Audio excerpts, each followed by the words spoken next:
After all the hard work, finally, premiere night na ng Hating Kapatid. This is a special night for us kasi dalawa ang location ng premiere, sa Glorieta at sa SM Mega Mall. First up, Glorieta, here goes!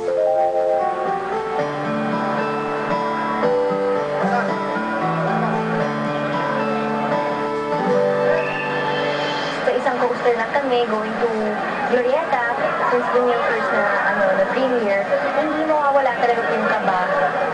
Sa lahat naman po ng pelikulang nagawa ko, lagi may kaba eh. Pero this time, talagang mas doble siguro yung pressure. Nag-aantay po ako kay Sarah para manood ng kanilang premiere night. Gusto ko po manood kay Sarah kasi idol ko po siya. Paborito ko si Sarah. Maganda ang music. Siyempre, hindi naman ako nag-i-expect. Hoping na maraming tao na pupunta para panoorin yung premiere ng pelikula. Sana maging successful siya. She's finally deciding something more fresh, diba? It's more flattering on the figure. Medyo sophisticated in yung outfit niya eh. It's a combination of red and green stuff. Basically, rahos.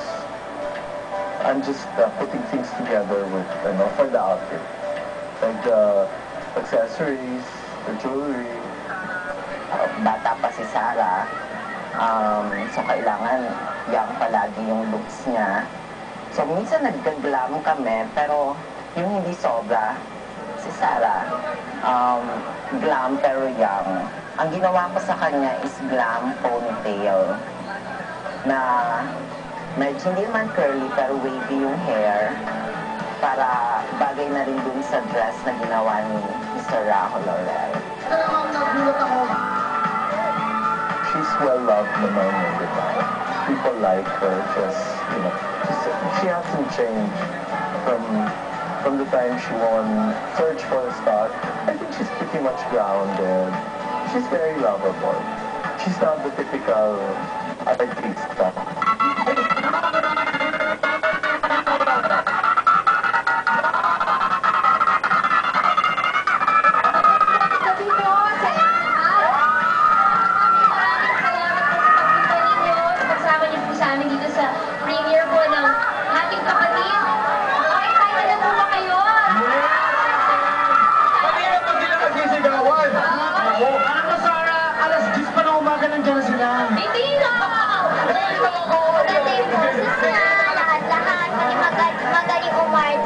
Maganda siya.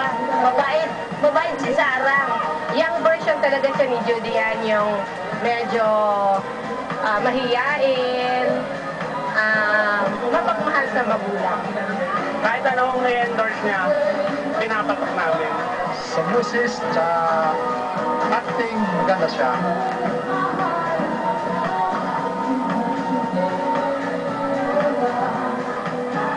She's very easy to work with. But she's not difficult to dress, but she's not fab. Now, one of the best ways to describe Sarah, bungis-ngis. She's a very, very jolly person na bukod sa mga nakikita ng fans niya, kung gaano siya kabungis-ngis on TV, mas grabe pa in person. But she's a very, very kind-hearted person na wala akong masabing masama about her.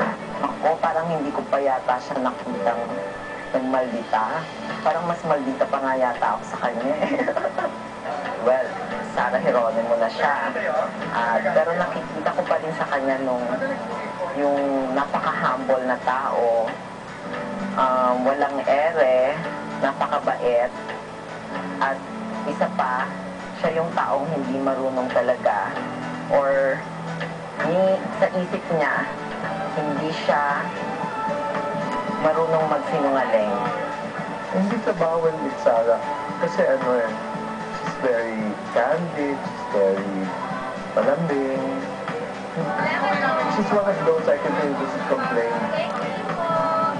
Wala kami eksenang naggawa together. Kasama ko ay Chroma lang. Wala rin namin ginawa ni Sarah. And then, Sarah, matagal ko na rin kasama yan, pero sa ASAP.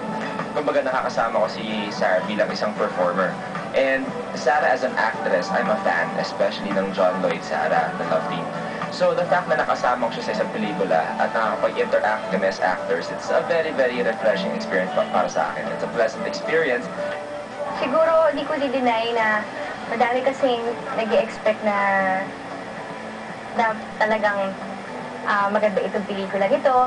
Alam naman po namin na maganda itong pelikula nito, pero still, syempre hindi naman lahat ng tao magpi-please mo. Siguro ganun lang po akong tao.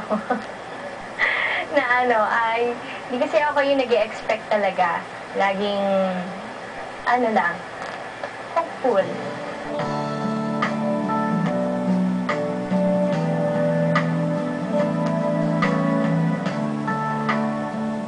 This special